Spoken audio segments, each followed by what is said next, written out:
আচ্ছা আমাদের ফ্রেমে আছে, আমাদের ফ্রেমে আছে। সামনে থেকে চলেন, সামনে কেউ আর ঢুকেন না, সামনে আর কেউ ঢুকেন না, সামনে ঢুকেন না। সব এত মিডিয়া এত কামারে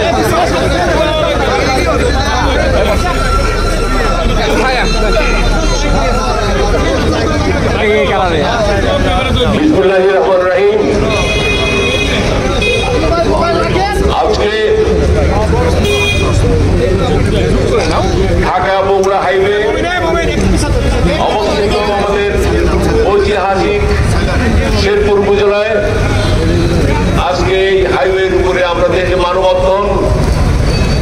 এই মানববন্ধনে উপস্থিত রয়েছেন আমাদের শেরপুর উপজেলা বিএনপি আজকের এই মানববন্ধনে উপস্থিত আছেন উপজেলা বিএনপির সম্মানিত প্রিয় সভাপতি, সেক্রেটারি সহ আমাদের বিএনপির কেন্দ্রীয় নেতৃবৃন্দ, উপজেলা পর্যায়ের, পৌরসভা পর্যায়ের সকল পর্যায়ে বিএনপি এবং সকল অঙ্গ সংগঠনের নেতৃবৃন্দ, সকল রাজনৈতিক দলের উপস্থিত নেতৃবৃন্দ, আজকে যারা এই অনুষ্ঠানে মানববন্ধন যারা প্রাণ, তারা হল শেরপুরের অপামর জনসাধারণ, বিশেষ করে পূর্ব এবং পশ্চিম পাশে যে সর্বস্তরের আপনার ব্যবসায়ী ভাইরা উপস্থিত রয়েছেন, আমাদের সমস্ত পেশাজীবী সংগঠন বা পেশাজীবী ভাই বোনেরা এবং বিভিন্ন সংগঠন ট্রেড বডির যে সমস্ত নেতৃবৃন্দ আছেন, আজকে তাদের যে আজকে অসম্ভবভাবে একটা সম্পৃক্ততা এটা আমাদের অভিভূত করেছে। আমি সবাইকে আমার পক্ষ থেকে, আমার বিএনপি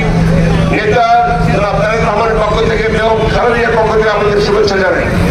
আজকের এই যে দাবি, যে দাবির প্রেক্ষিতে আজকে আমরা সবাই একত্রিত হয়েছি, আমি উদাহরণ দিতে চাই যে প্রেক্ষাপটে আপনারা জানেন যে আমরা জানি যে স্বৈরাচার 16টি বছর স্বৈরাচার ছিল জগদ্দল পাথরের মতো আমাদের বুকে চেপে এই দেশের উপরে।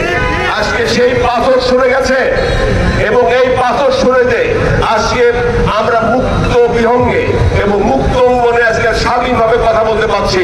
আজকে আমাদের সামনে আরো যে বিশেষভাবে উপস্থিত রয়েছেন ইলেকট্রনিক এবং বিভিন্ন মিডিয়ার আমার ভাইয়েরা বোনেরা, আমি সবাইকে আবারও সালাম দিচ্ছি।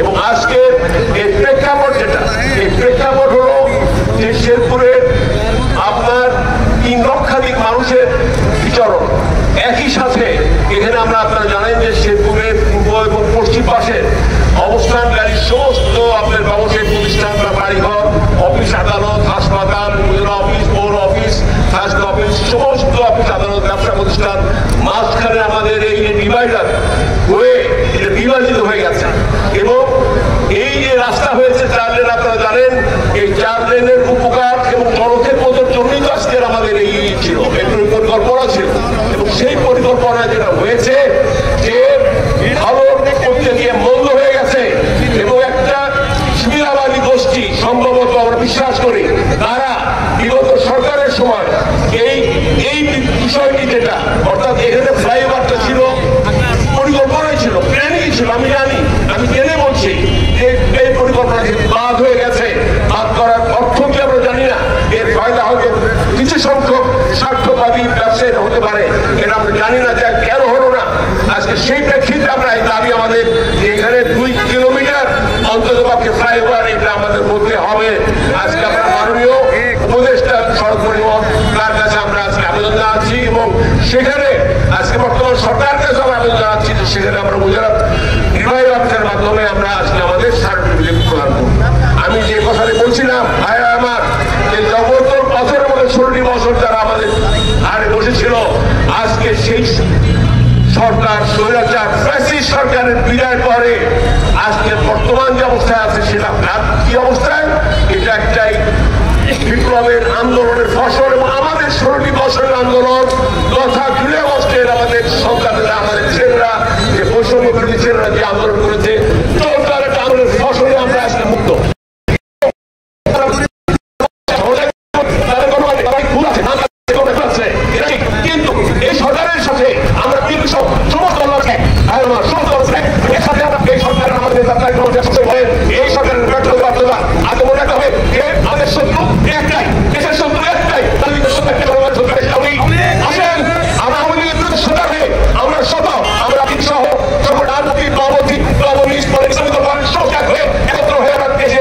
এই সরকারের যে সমস্ত দুর্নীতি আছে যে পরিবার বসে সংসদে আমরা আন্দোলন করি আমাদের পরে কি হবে বলছে সবাই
ধন্যবাদ জ্ঞাপন করে আপনাদের সবাই সুস্বাস্থ্য কামনা করে শেষ করছি।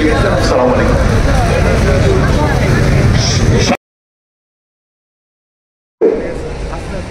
আমরা শেরপুরে প্রতিনিয়ত দুর্ঘটনার শিকার হবো এবং আমাদের মৃত্যুর মিছিল বলতে হবে।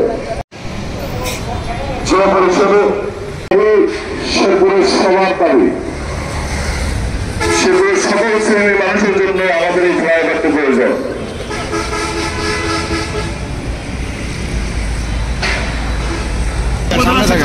পক্ষ থেকে আজকে এই শেরপুরে ফ্লাইওভারের দাবিতে গোলাম মোহাম্মদ সিরাজ সাহেব এবং আসিফ সিরাজ রব্বানী ভাইয়ের নির্দেশে শেরপুরে একটা ফ্লাইওভার অত্যন্ত জরুরি।